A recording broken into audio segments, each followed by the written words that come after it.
What is up, Light Fam? This is David, your spiritual awakening coach, here to help you through your spiritual awakening. 3 symptoms of the dark night of the soul. Let's talk about it. Symptom number 1. You're not sure who the heck you are anymore or what to believe. Now, this is a very common symptom of the dark night of the soul because the dark night of the soul is a dismantling of the current identity. Now, the ego is in charge of identity, and the ego has sold you an identity that it believes that you need to be to survive.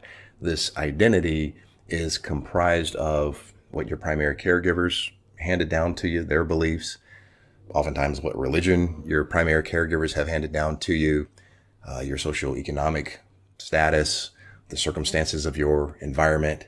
These are all the core beliefs that the identity has comprised and said, this is who you are. This is your identity. And when I say core beliefs, I mean your subconscious beliefs, meaning that these beliefs were handed down to you prior to the age of 7, before the logical mind was formed. The logical mind kind of acts like that bouncer that guards the door to the subconscious mind and says, yeah, that doesn't make any sense. I'm not letting you in.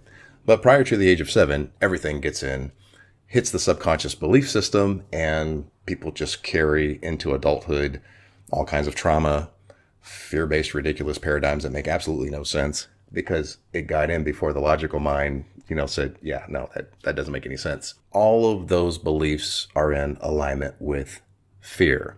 This is what the dark night of the soul is all about, dropping the fear identity and making room for the love identity. Love is the dominant frequency of source. It's a frequency of expansion, of higher consciousness.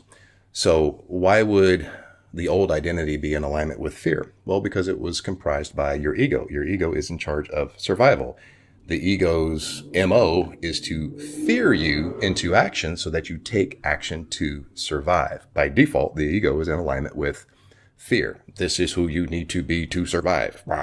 And that's your identity. But now all of a sudden you've had a spiritual awakening. You're waking up from the lie that you're the identity that the ego has sold you. In other words, you're getting out of alignment with fear. The problem is you don't know the new identity yet.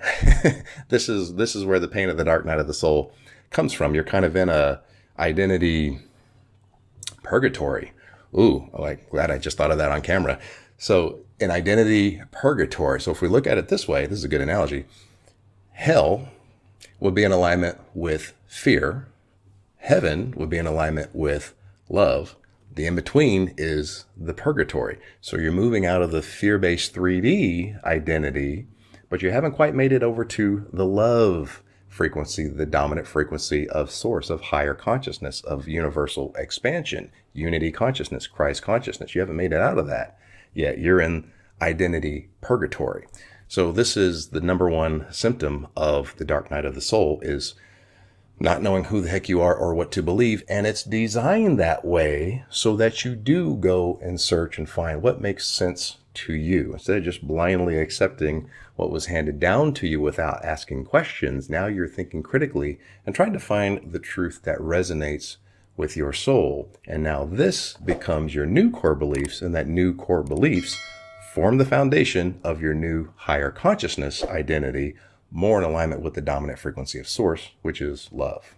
Dark night of the soul, symptom number 2, that old structure or anchor that was keeping that old identity that no longer serves alive has completely collapsed.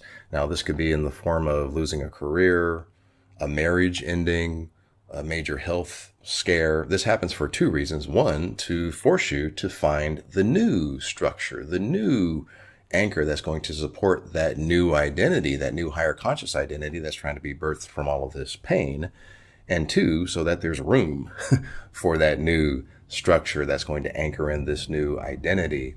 So this could mean you finally starting that heart-led business instead of trying to soothe that old money wound that made you believe that you need to do something that you hate in order to survive. That was the old identity before the dark night of the soul. Or maybe now you initiate that new relationship from a place of wholeness, completeness, and perfection because you've done the healing, and you're initiating that new relationship from an empowered state instead of a disempowered state.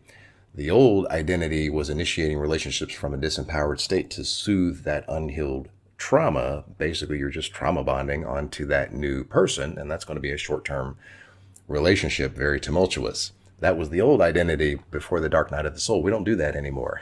Maybe the new identity has a workout, diet, and exercise regimen that takes care of the body temple, and you're taking care of your mental health, and you're taking care of your spiritual gain. There has to be room for that new structure, that new anchor to support that new higher consciousness identity.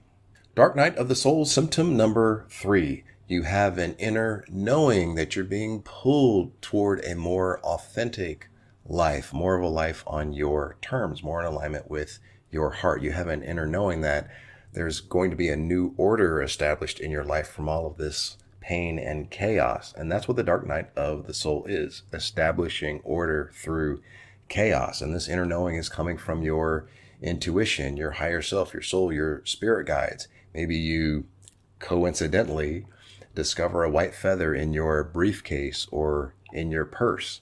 Yeah, the universe is letting you know that this is for your highest good. And this is how you get through the dark night of the soul. Focus on that new, greater version that's trying to be birthed from all this pain, knowing that it's for your highest good. And then you can get through the dark night of the soul with much more grace and ease. I love you guys. Namaste.